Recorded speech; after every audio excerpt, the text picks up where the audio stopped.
थे 15 जून 1967।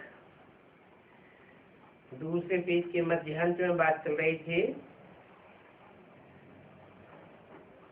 राजधानी स्थापन हो रही है हूबहू कल पहले मिसल। तुम यहाँ पढ़ते हो, फिर प्रारब्ध नई दुनिया में पालेंगे। तुम काल पर जीत पाते हो, वहां कब अकाल मृत्यु होती नहीं है। उसका नाम ही है स्वर्ग।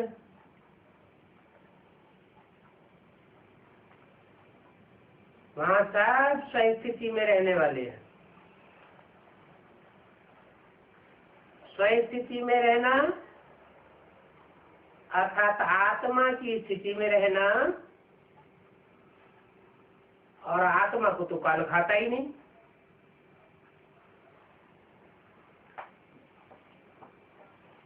तो अकाल मृत्यु होने का सवाल ही नहीं।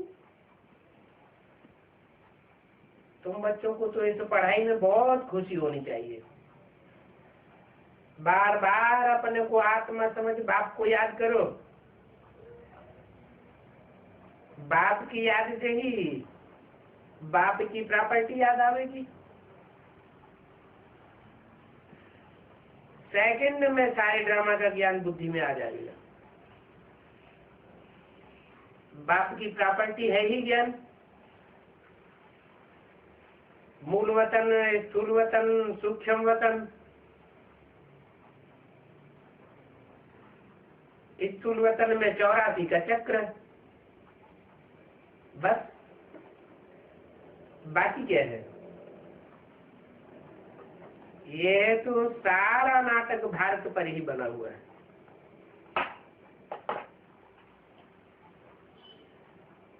बाकी जो भी है वो सब बाई प्लॉट्स है।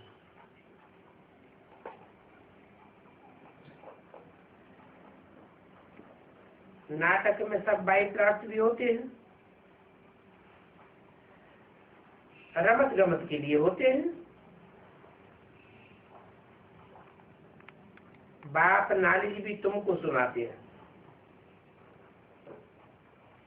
इन बाई प्लॉट वालों को नॉलेज नहीं सुनाते हैं। बाई प्लॉट धर्मों में कन्वर्ट होने वालों को भी नहीं सुनाते हैं।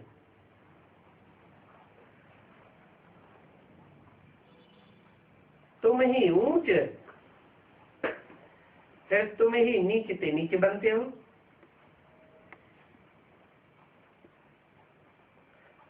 डबल सिरताजधारी राव, और आप फिर बिल्कुल ही रंग।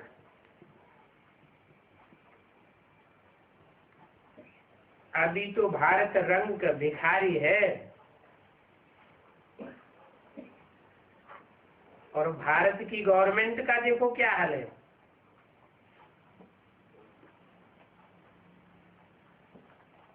प्रजा के ऊपर प्रजा का राज्य है।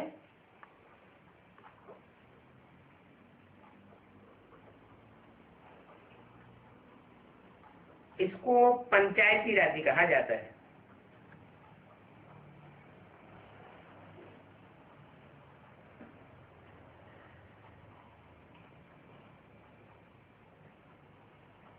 सतयुग में था डबल सिरताजधारी महाराजा तथा महारानी का राज्य।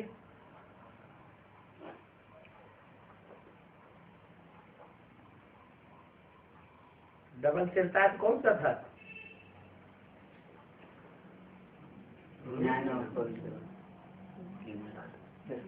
प्योरिटी का ताज भी था और जिम्मेवारी का ताज भी था।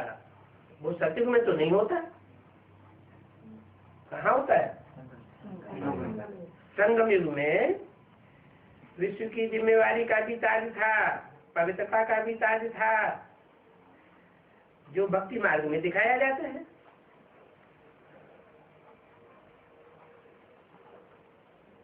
तो किससे तुलना की?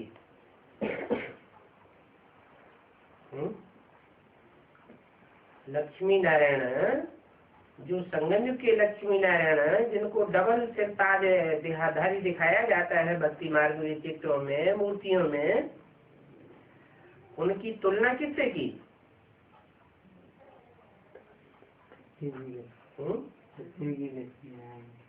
लक्ष्मी से थोड़ी की।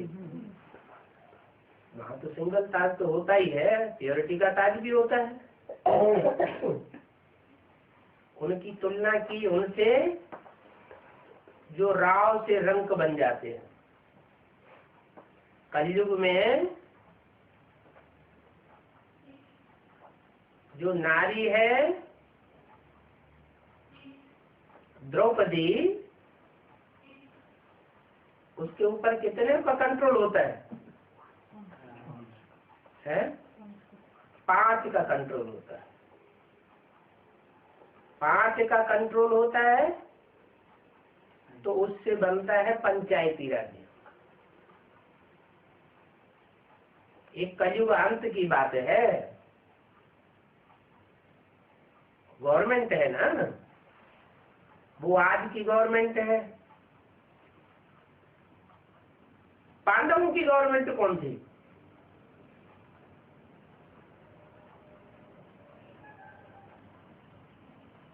एक बाप का है, एक बाप के। अच्छा, घर घर में तो राजाई होती है। हर घर में राजाई किसकी होती है? बाप की राजाई होती है।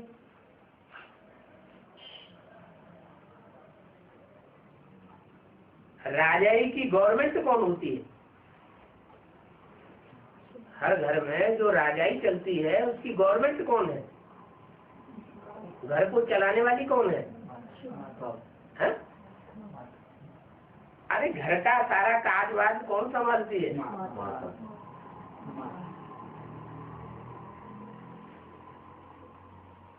तो जो गवर्नमेंट है, अगर 5 के द्वारा गवर्नमेंट हो तो उसका हाल बेहाल होगा या अच्छा हाल होगा? बेहाल हो जाता है। आज की गवर्नमेंट के ऊपर भी एक का राज्य नहीं है। एक कानून बनाता है, दूसरा कानून बना देता है, तीसरा चौथा कानून बना देता है। तो गवर्नमेंट रंक बन गई है।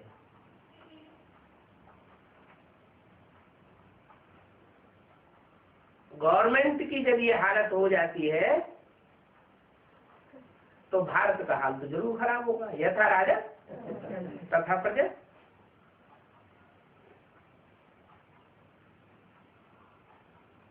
ये है ही प्रजा के ऊपर प्रजा का राज्य, माना प्रजा के ऊपर प्रजा का राज्य। उसमें गीता का भगवान कौन हो जाता है? कृष्ण प्रजा है या राजा है? कृष्ण को क्या कहें? कृष्ण जी तो माँ से पैदा हुआ बच्चा है। तो प्रजा का राज्य प्रजा के ऊपर हो जाता है। माँ भी पहली प्रजा है बाप की। माँ भी प्रजा और बच्चा भी प्रजा, प्रजा के ऊपर प्रजा का राज्य। तो पांडवों की दुर्गति हो गई।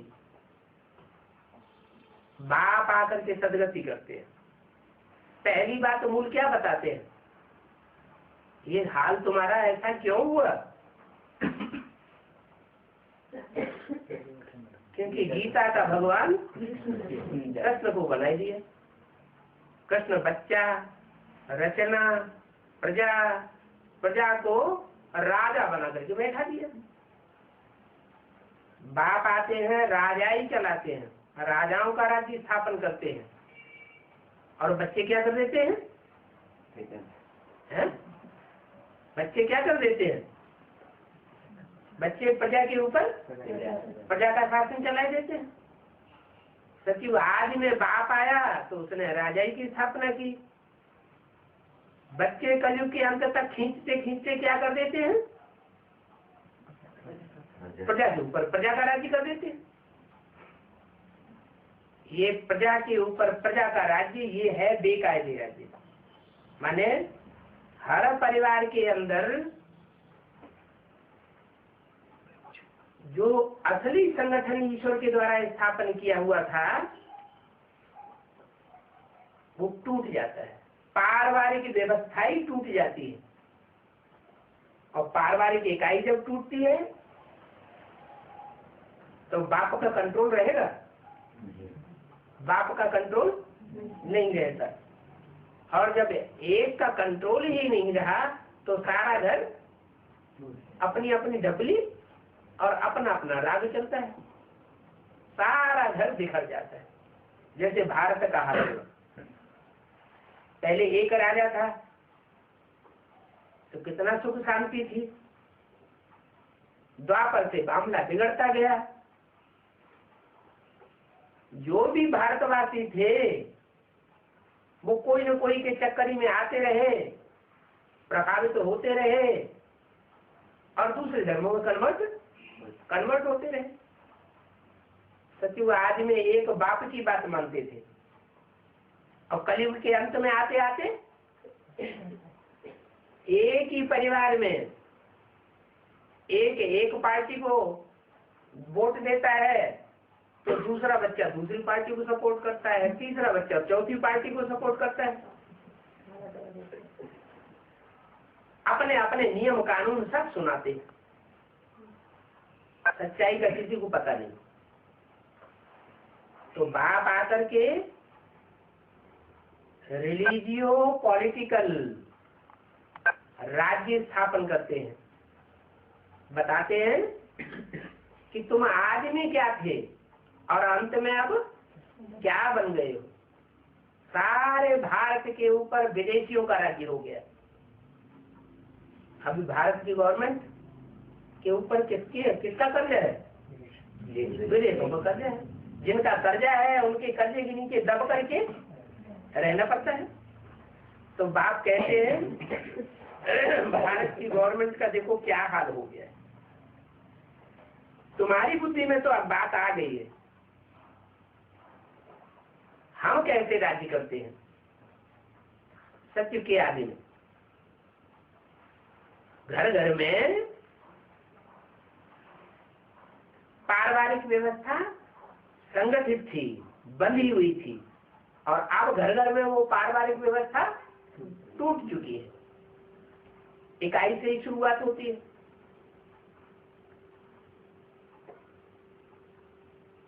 वो इकाई के बारे में पहचान किसी को नहीं है। कोई इकाई कौन है बाप बताते हैं। क्या बताते हैं? कहाँ से शुरुआत होगी? वो घर परिवार वो पहला कौन सा है? वो लक्ष्मी नारायण, जहाँ से घर परिवार की शुरुआत होती है, वो जब तक संगठित न हो तब तक दुनिया का राज्य एक हाथ में नहीं आ सकता।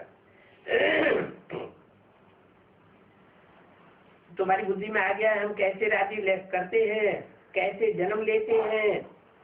तो जो ब्राह्मण बनते हैं, प्रजापिता ब्रह्मा की औलाद,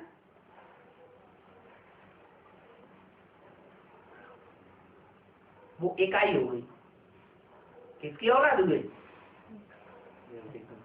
ब्रह्मा की औलाद नहीं, प्रजापिता ब्रह्मा की औलाद। तो जब एक की औलाद बुद्धि में बात बैठती है कि हम एक की औलाद है, तो एकता आती है, सब मानते हैं। 15 जून 1967 की वाणी का 3रा पेज। किसको मानते हैं सब? चाहे हिंदू हो, मुसलमान हो, क्रिश्चियन हो, जब उनको परिचय मिलता है तो सब मानते हैं एक को। कैसे है? एक को कैसे मानते हैं? किस रूप, किस नाम से मानते हैं? हाँ, प्रजापिता को किस नाम रूप से मानते हैं?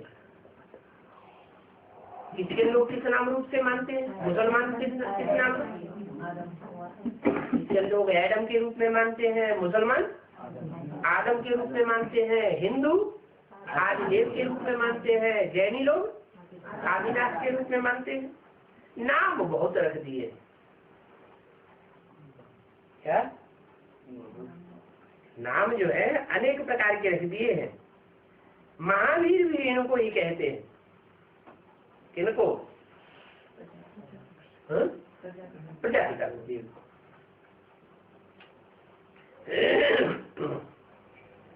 महावीर बंदर को भी कहते हैं, बंदर को भी महावीर कहते हैं। अब देखो शास्त्रों में कितनी दंत कथाएं लिख दी हैं।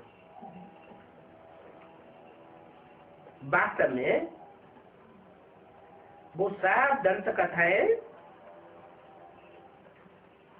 चाहे महावीर की हो, जैनियों में महावीर नाम दे दिया है, आखिर तीर्थंकर का नाम क्या दिया है? महावीर। और हिंदुओं में किसका नाम महावीर दिया है? हनुमान का नाम, बंदर का नाम महावीर दे दिया है। वास्तव में वो सब नाम तुम्हारे पर है। तुमने जो काम किए वो काम के आधार पर तुम्हारे ऊपर नाम पड़ गए। तुमको तो इतना योग में रहना चाहिए, तुमको तो इतना योग में रहना चाहिए कि माया के कितने भी तूफान आ रहे परंतु तुम बिल्कुल हिलो नहीं।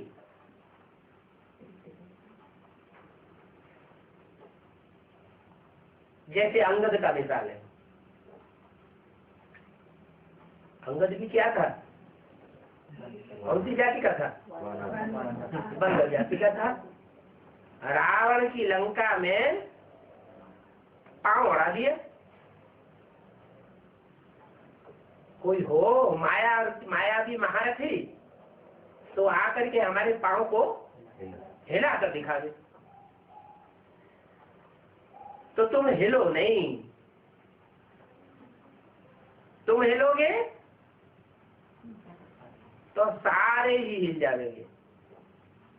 तुम डटे रहोगे तो सारे ही स्थिर हो जाएंगे। इतने देखो महावीर बनने हैं नंबरवार पुरुषार्थ अनुसार। महावीर के बच्चे भी क्या होंगे? महावीर के बच्चे भी महावीर होंगे, क्योंकि तुम माया पर जीत पाते हो। जीत पाते हो तो महावीर कहे जाते हो, माया जीते जगत जीत कहे जाते हैं। एक के धनुष की बात नहीं है। क्या उन्होंने तो रामायण में क्या दिखा दिया है? नहीं उन्होंने तो दिखाया, लेकिन जब स्वयंवर हुआ तो राम ने धनुष तोड़ा। वो तो एक राम की बात दिखाई दी है। फिर दूसरी कथाएं हैं, उनमें दधीच ऋषि की हड्डियों का बनाया हुआ धनुष दिखाते हैं। कहते हैं राम ने उस धनुष को तोड़ दिया। माना धनुष क्या है? ये शरीर जिससे पुरुषार्थ किया जाता है वही धनुष है। इससे जितना चाहो उतना ज्यादा से ज्यादा पुरुषार्थ कर सकते। मगर लचीलापन होना चाहिए। धनुष होता है ना, जब उसको खींचते हैं तो उसके दोनों बाजू इकट्ठे होने लगते हैं। ढीला छोड़ देते हैं तो फैल जाता है। तो ऐसे ये शरीर रूपी धनुष है जिससे पुरुषार्थ करना है, उसमें मोल्डिंग पावर होनी चाहिए।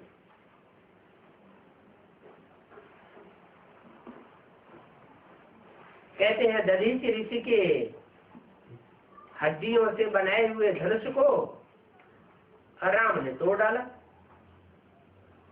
दधीची कौन थे? ऋषि तो थे, पवित्र रहने वाले का नाम ऋषि तो है, लेकिन वो किसका नाम है? ब्रह्मा ने जो पुरुषार्थ किया, ब्रह्मा के पुरुषार्थ को उन्होंने क्रॉस कर दिया। किसने? राम ने। क्योंकि दधीची ने माया पर जीत नहीं पाई, तुमने माया पर जीत, तुम माया पर जीत पाते हो। तो एक धनुष की बात नहीं है, तुम सब नंबरवार पुरुषार्थ अनुसार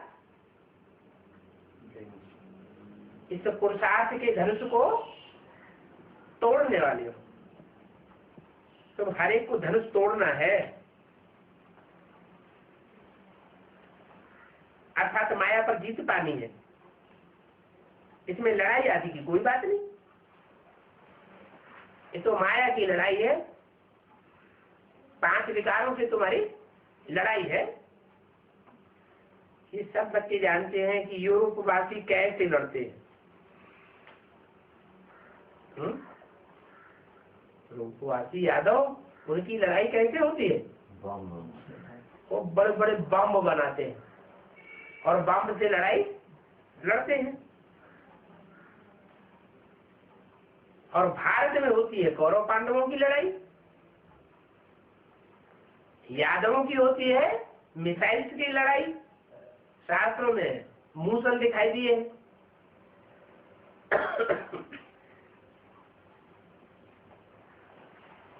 तो यादवों की जगह उन शास्त्रकारों ने पांडव लिख दिए।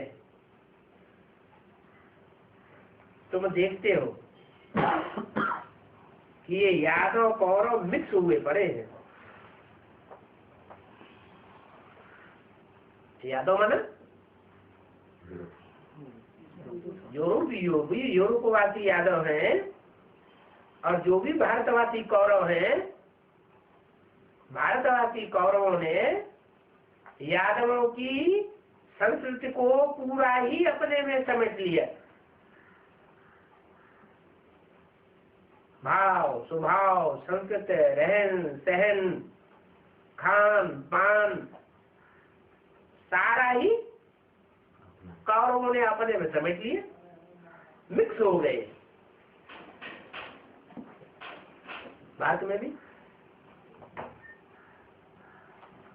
भारत में मुसलमान हिंदुओं के साथ मिक्स हुए पड़े हैं।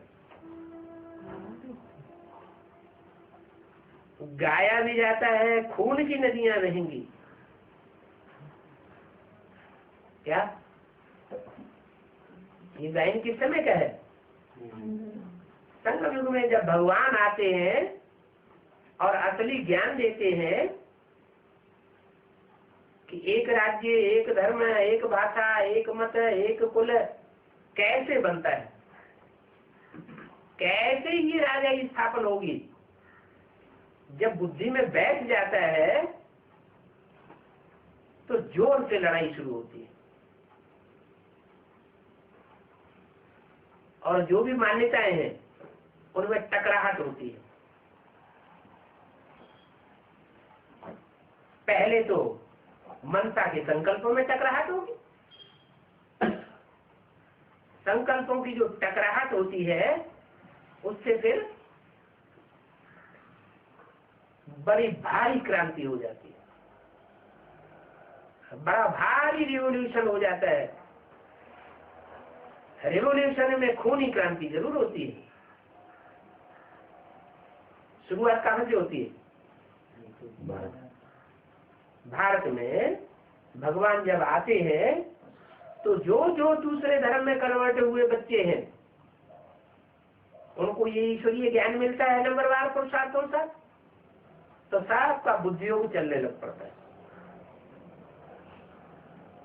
क्या टकराहट होती है 9 ग्रहों में। दुनिया तो समझती है कि उन ग्रहों उपग्रहों पर कोई जनरेशन बचती होगी, वो वहां की बात नहीं है। कहाँ की बात है? ये चैतन्य ग्रह है जिनमें ये दुनिया बसी हुई है। ग्रह माना घर, जो घर बनाए हुए हैं धर्म पिताओं ने, उनको उनके फॉलोअर्स ने फॉलो किया। यथा राजा तथा प्रजा बन गई। अनेक प्रकार के धर्म संसार में फैल गए। ये उनके अपने अपने धर्मों का परिवार है।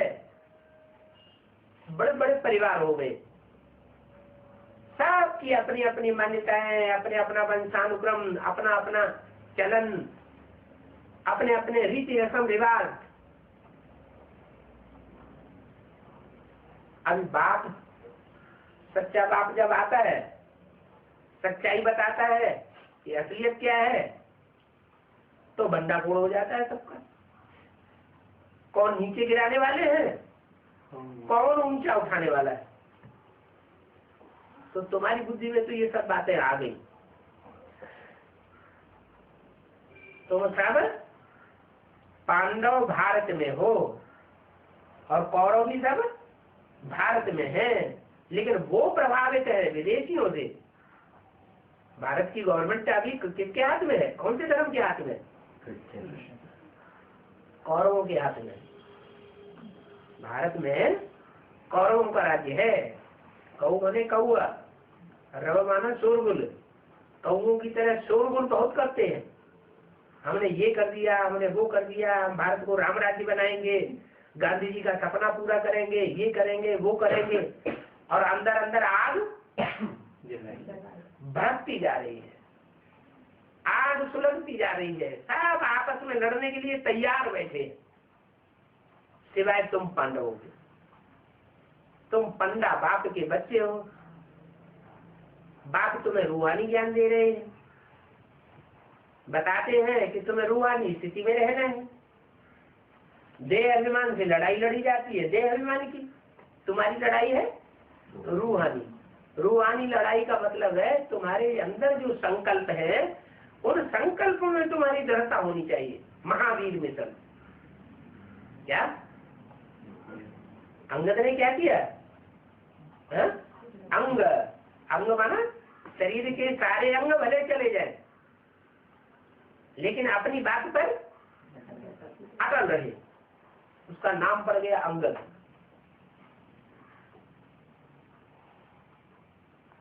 तो देहम वा पातयामि कार्यम वा साधयामि।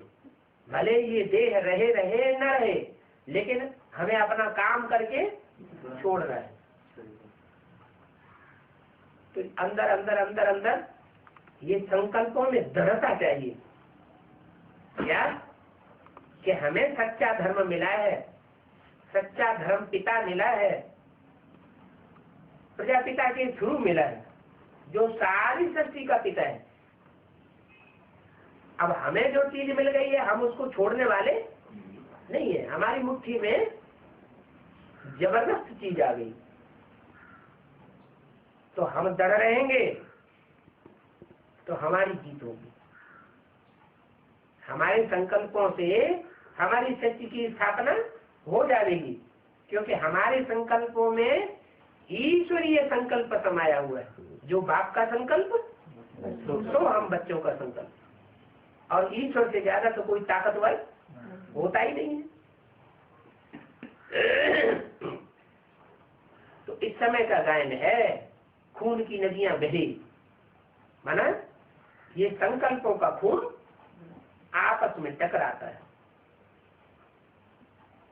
बाहर की दुनिया में बाद में टकराएगा, पहले ब्राह्मणों की दुनिया में टकराता है। जो ज्ञान में जितने ज्यादा सीखे, उनकी संख्या बहुत थोड़ी थी, मुट्ठी भर। और जो ज्ञान में जितने ज्यादा ढीले, भक्तिवाद की या स्वभाव संस्कार वाले, उनकी संख्या ढेर की ढेर। उनके संकल्प अपने तरीके से चलते हैं। और तुम्हारे संकल्प अपने तरीके से चलते हैं, तो संघर्ष होता है। रावण की सेना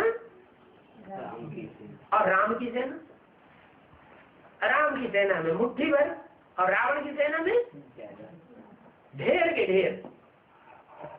फिर संकल्पों में जो युद्ध होता है उसमें जीत किसकी होती है? जो ढेर के ढेर तादाद वाले हैं उनकी जीत होती है या राम संप्रदाय की जीत होती है? राम संप्रदाय की जीत होती। क्यों होती है?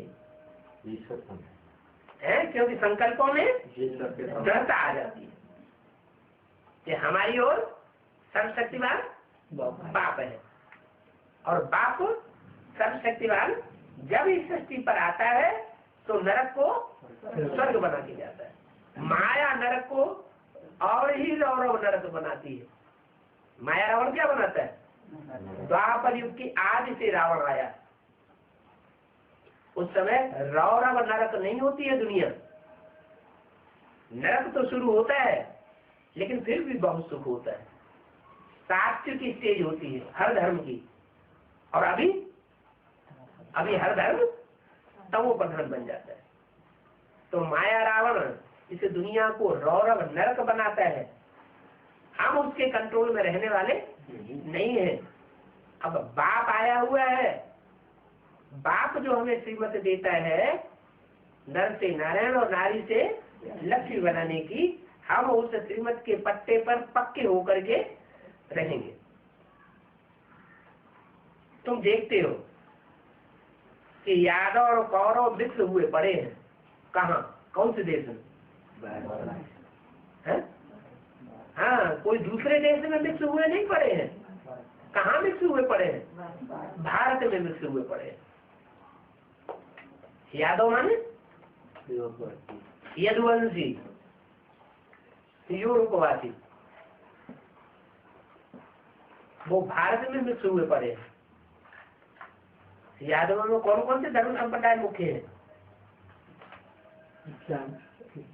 इस्लामी, बौद्ध भी है, क्योंकि सारे ही बौद्ध ही। अभी अंदर में किसके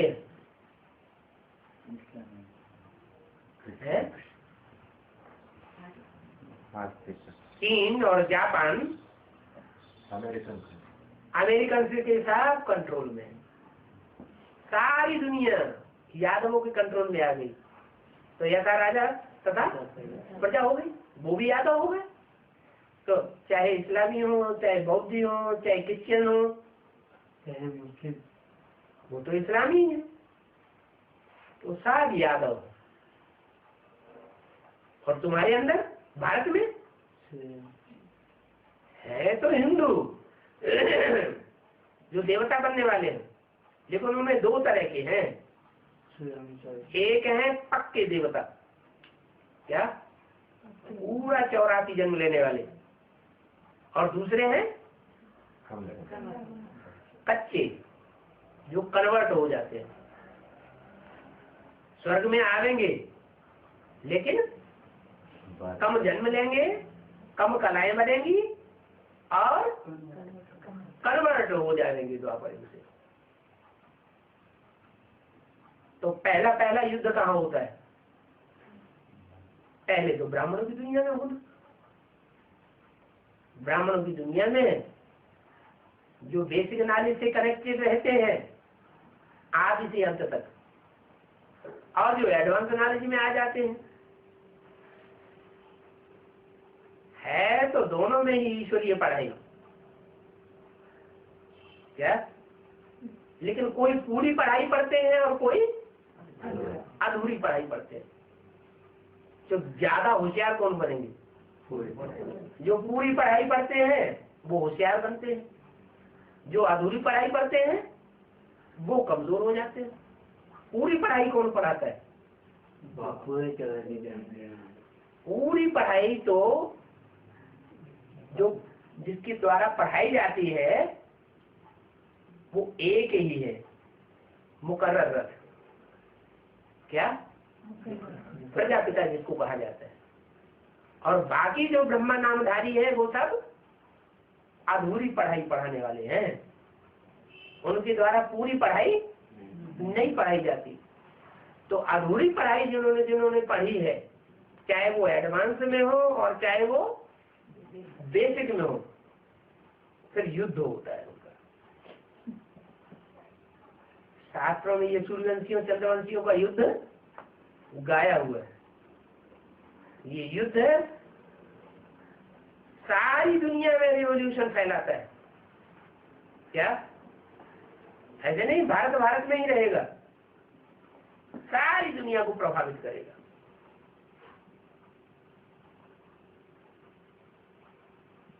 चंद्रवंशी भारतवासी थे या विदेशी थे? भारतवासी थे। और सूर्यवंशी भारतवासी थे या विदेशी थे? भारतवासी थे। फिर ज्ञान सूर्य बाप विदेशी बन के क्यों आता है? सबके साथ क्यों? बच्चों के मिलने के लिए।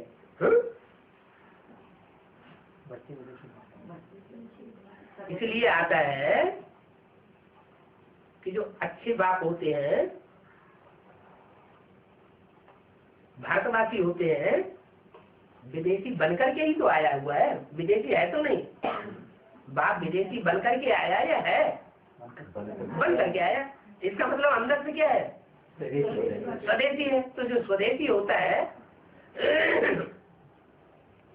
जो स्वदेशी होता है, वो ये नहीं कहने प्रकार में कोई न कोई तरीके से अपने घर को, अपने परिवार को संभालने की कोशिश करता है, परिवार बिगड़ने न पाए। क्या परिवार अगर बिगड़ गया तो ढांचा ही बिगड़ जाता है।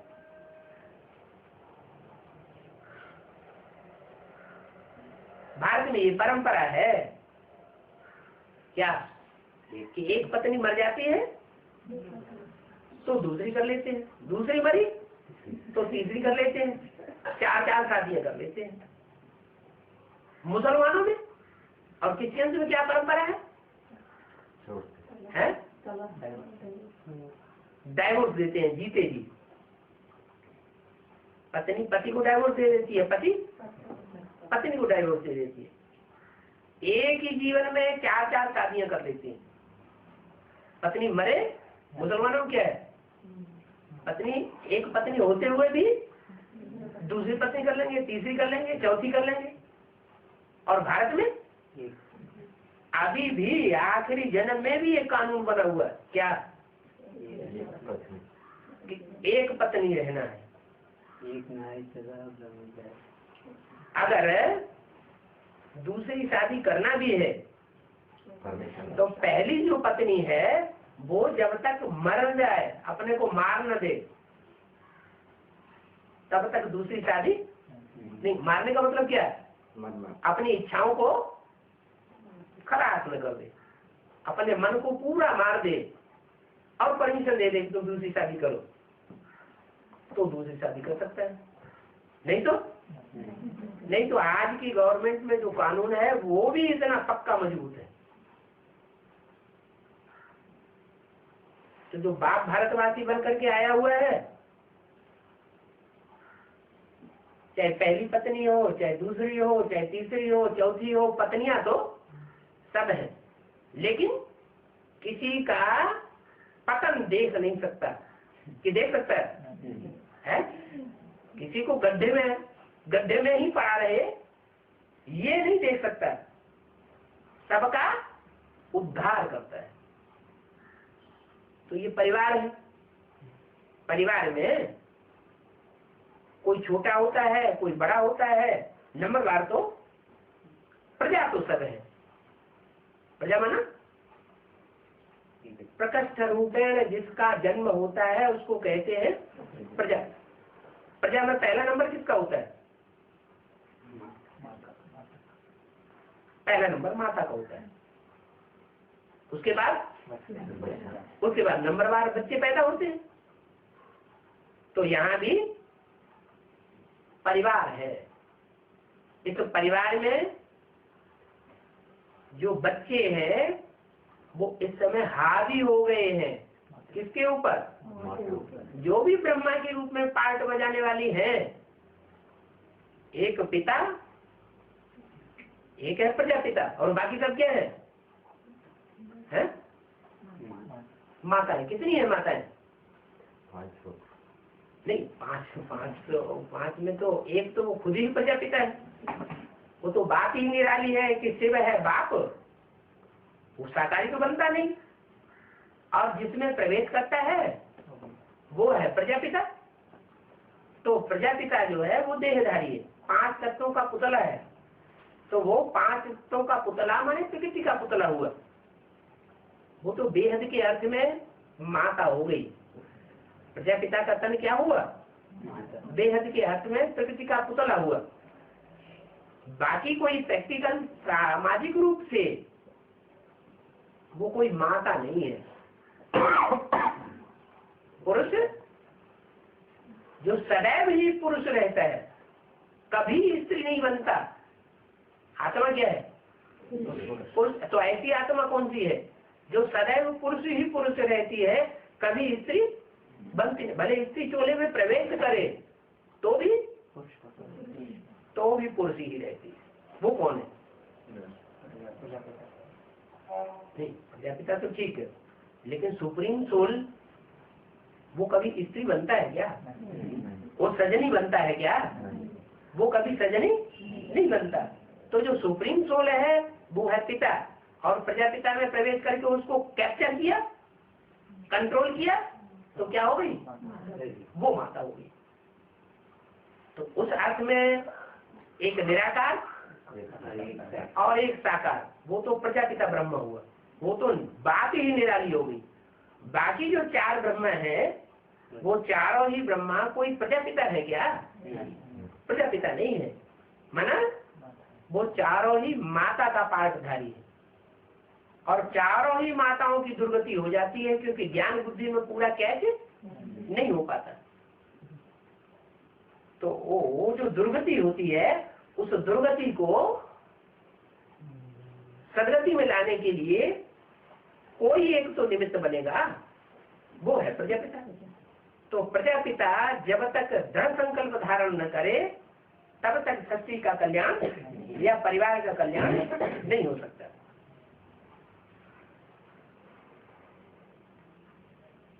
खून की नदियां बहती हैं क्यों?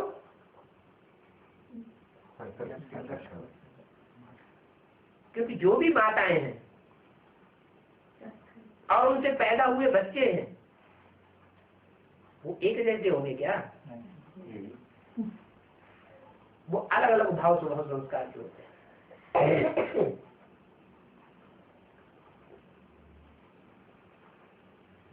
चार ब्रह्मा में से कोई एक ब्रह्मा के रूप में पार्ट बजाने वाली शक्ति जो होगी वो सबसे श्रेष्ठ होगी। उसका नाम क्या है? क्या नाम है? उसका नाम है वैष्णवी देवी। वो भी पहले ब्रह्मा है या नहीं? वो पहले ब्रह्मा है, लेकिन गुप्त है। आज में भी गुप्त और अभी अंत में भी गुप्त।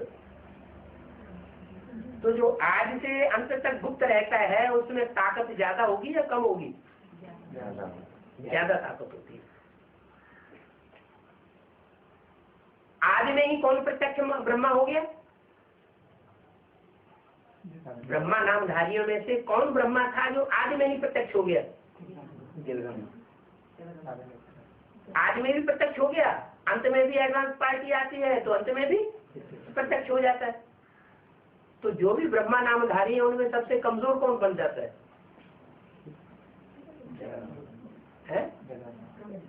भले रुद्रमाला का मणका है, लेकिन रुद्रमाला का मणका होते हुए भी जो 108 बीज हैं उन बीजों में सबसे कमजोर बीज बन जाता है।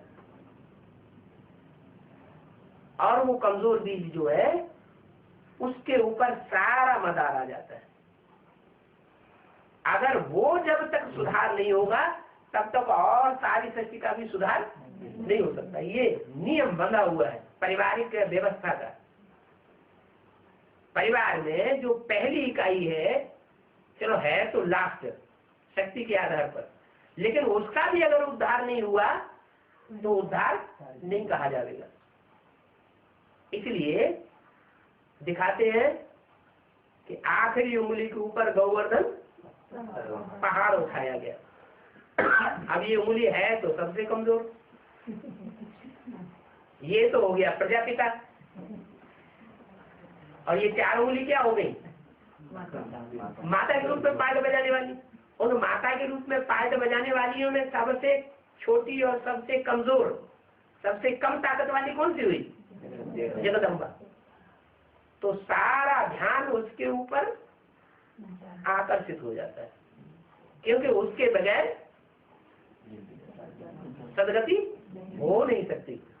कोई कहे 3 की सदगति हो जाए, प्रजापिता 3 को उठा ले और एक भले गिरी रहे, तो दुनिया का फाउंडेशन पड़ जाएगा, नई दुनिया बन जाएगी। ये हो नहीं सकता। क्यों? क्योंकि ये संबंध ऐसा संबंध है कि एक बार अगर जोड़ लिया तो उसको अंत तक निभाना पड़े।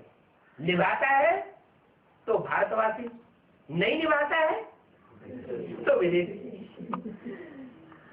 तो बाप इस समय विदेशी बन के क्यों आया हुआ है? क्या दरकार पड़ गई? क्योंकि जो सबसे कमजोर माता है वो विदेशियों के प्रभाव में आ जाती है।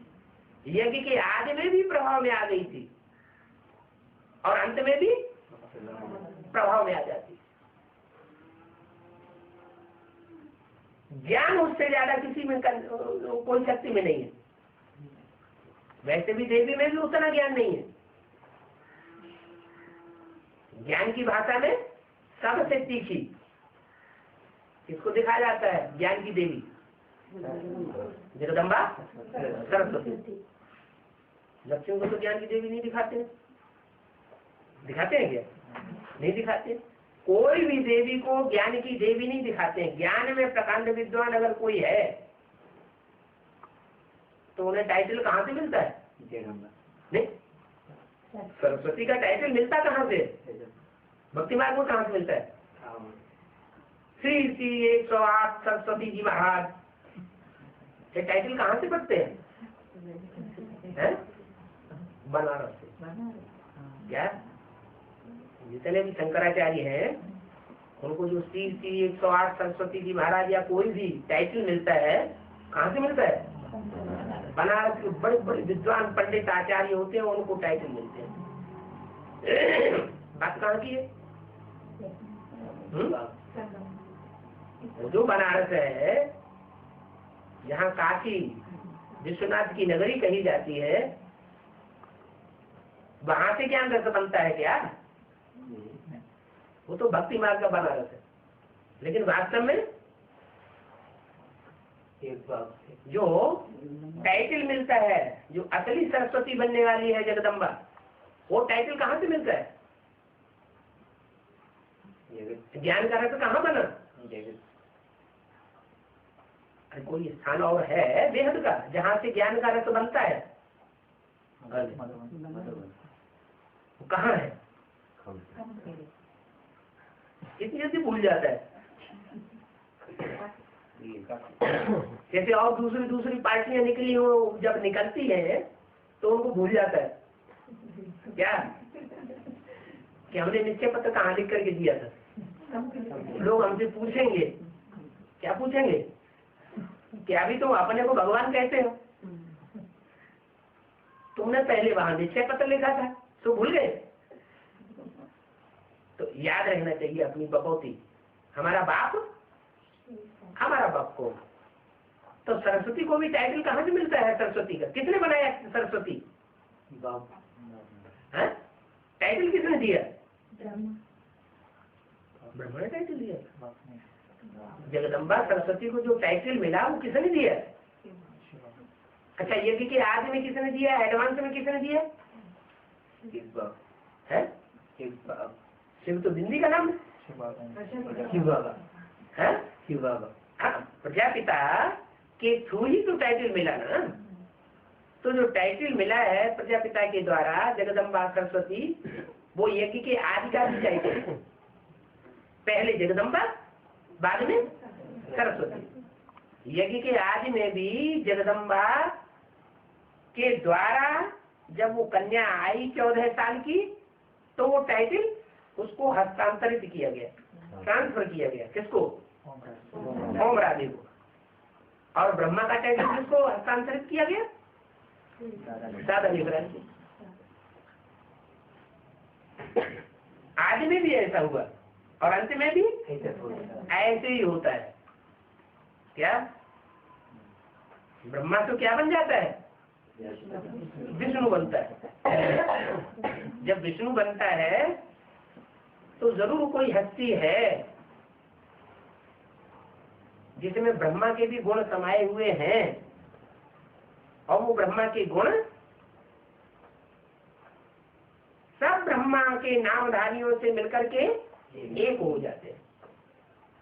इसलिए ब्रह्मा से विष्णु कहा जाता है। चार भुजाओं के संस्कार स्वभाव मिलकर के एक होते हैं तो विष्णु कहा जाता है।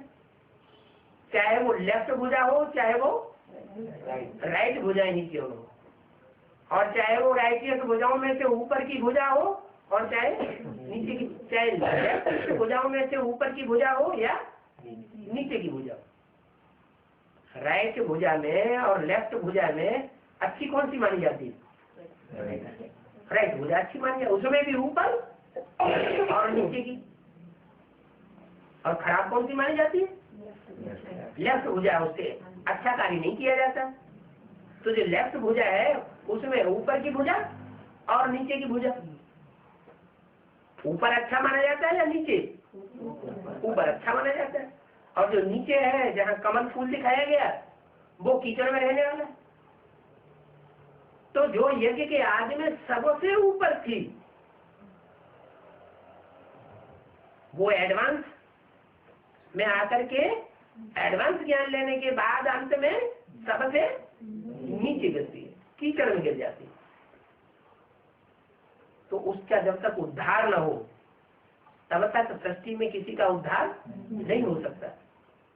वो कौन सा शहर है जो सबसे जास्ती नीचे गिरता है, सबसे जास्ती ऊंचा उठता है? वो तो जड़ दिल्ली है। उसकी मानिंद कोई चैतन्य शक्ति भी होगी ना, जिसके ऊपर सारी दुनिया राज्य करती है। उसकी गोद में हर धर्म की आत्मा पलती है। पलती है कि नहीं? हर धर्म की आत्मा पलती है। तो वो दिल्ली का जब तक उद्धार न हो तब तक दुनिया का भी उद्धार नहीं हो सकता। इसलिए अव्यक्तवाणी में बोला है, भारत का सुधार सारी दुनिया का सुधार। दिल्ली का परिवर्तन सारी दुनिया का परिवर्तन, सारे भारत का परिवर्तन। माने दिल्ली के ऊपर भारत का भी परिवर्तन रुका हुआ है और दिल्ली के ऊपर सारी दुनिया का परिवर्तन भी रुका हुआ है। और उससे जो पैदाइश होती है वो काय की पैदाइश होती है?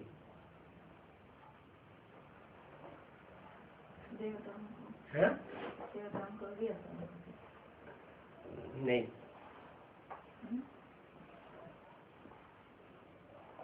ब्रह्मा जो टाइटल देता है जिस ब्रह्मा को, उस ब्रह्मा की रहबरी में कौन कौन पले?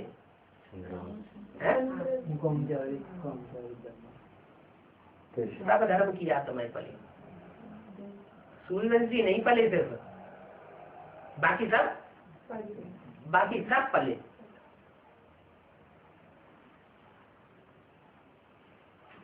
और कोई की पालना? और जब सब धर्मों की पालना प्रजापिता के थ्रू यज्ञ के आदि में नहीं हुई, उन्होंने सारा अपने को ट्रांसफर कर दिया जगदम्बा की गोद में। क्या सब धर्म वाले जगदम्बा की गोद में पलना स्वीकार किया और प्रजापिता के कंट्रोल में नहीं रहे, तो वो सब के साथ मिलकर के कौरव और यादव हो जाते हैं। वो यादव कौरव इस समय मिक्स हुए पड़े और पांडव अलग थलग हुए पड़े। इसलिए बोला खून की नदियां बहेंगी। विष्णु को क्षीर सागर में दिखाते हैं। क्या विष्णु क्षीर सागर में और बाकी सब खून के सागर। खून की नदियां बहेंगी, उनके बीच में होंगे तो खून के सागर में। संकल्पों का खून शुद्ध बहता है, खुशी रहती है, तो कहाँ है? क्षीर सागर, क्षीर खंड होके रहते हैं। लक्ष्मी नारायण है पारसनाथ। क्षीर सागर में लक्ष्मी नारायण है पारसनाथ, तो उनको फिर जापान की तरफ पशुपतिनाथ कहा जाता है। जापान की तरफ पशुपतिनाथ कहा जाता है। ये नेपाल में पशुपतिनाथ कहा जाता है। ये नेपाल है, तिब्बत है, चीन है, जापान है, ये सब बूढ़ मोहड़े वालों का देश है। क्या राउंड चेहरा है? कौन से धर्म का राउंड चेहरा होता है? बौद्धिक। ये बौद्धिक खंड है सर। तो बताया लक्ष्मी नारायण है पारसनाथ, उनको फिर जापान की तरफ पशुपतिनाथ कहा जाता है। किसका नाथ?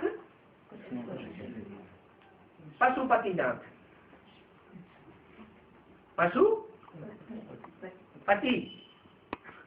नाथ। विष्णु के दो रूप पारसनाथ और पारसनाथिनी है। पशुपतिनाथ में, क्षीर सागर में पारसनाथ और पारसनाथिनी है। वो पशुपति,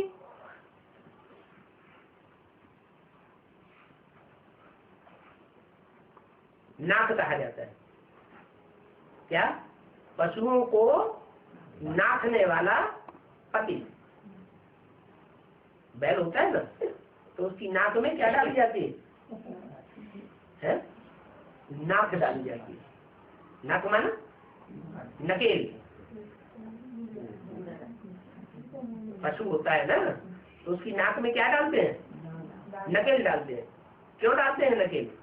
है, उसका कान पकड़ो तो कंट्रोल में नहीं आएगा, सींग पकड़ो तो कंट्रोल में, टांग पकड़ो तो और ही उल्टा गिरा देगा।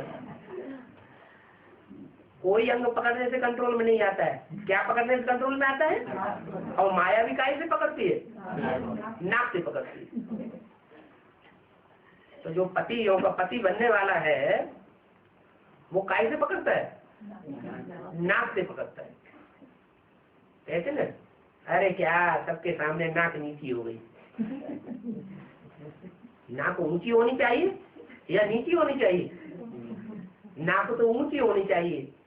नाक जो है, चपटी नाक अच्छी मानी जाती है या ऊंची नाक अच्छी मानी जाती है? ऊंची नाक अच्छी मानी जाती है। तो जब ये लक्ष्मी के ऊपर जब हाथी जल छोड़ते हैं, तो ऊंची नाक करके जल छोड़ते हैं या नीचे से जल छोड़ते हैं? ऊंची नाक करके जल छोड़ते हैं। ऊंची नाक अच्छी मानी जाती है। तो नाक को नकेल डाल दी। नकेल डाल दी मैंने पूरा ही कंट्रोल कर लेते हैं। भारतवर्ष में जब कन्या की शादी होती है, पुराने जमाने में भी शादी होती थी, अभी भी होती है कोई कोई देश में, तो नाक में क्या डाल देते हैं? नथनी डाल देते हैं, ताकि कंट्रोल में रहे। क्या तब कोई अंजाम किया जाता है कि हम जीवन भर तुम्हारे सरेंडर होकर के रहेंगे, तुम्हारे सहयोगी बनकर के रहेंगे, हम कभी भी धोखा नहीं देंगे। और अगर वो धोखा दे दे तो विरुद्ध तोड़ दिया ना। तो ऐसे ही ये पति पत्नी का जो संबंध है, वो सारे जीवन अक्षुण्ण होकर के रहना चाहिए। क्या? पत्नी जो है वो काहे के लिए बनी है? पति के ऊपर कंट्रोल करने के लिए बनी है या सारे जीवन पति को सहयोग देने के लिए बनी है? उसने ये विरोध क्यों दिया? इसीलिए दिया कि हम पति के सहयोगी बन के रहेंगे, असिस्टेंसी में रहेंगे, उसको कंट्रोल करने वाले नहीं बनेंगे। तो नाक में नकेल डाल दी गई। ये कहाँ की यादगार है?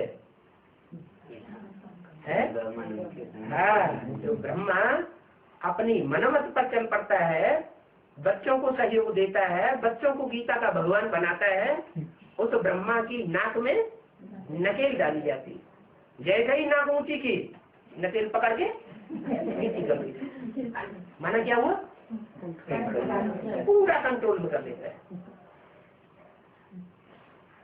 मान सम्मान जो है ऊंचा करना, माना नाक ऊंची करना। मान सम्मान नीचे गिरा, माना नाक नीचे आ गई। तो ऐसा ज्ञान की नाक जो है वो नाक में पड़ती है नकेल कि वो ऊंचा उठा नहीं सकता। कब तक ऊंचा नहीं उठा सकता? तब तक ऊंचा नहीं उठा सकता जब तक ये अंजाम न कर ले क्या कि हम आज से अंत तक एक के सहयोगी बन के रहेंगे, औरों के सहयोगी नहीं बनेंगे। ओम शांति।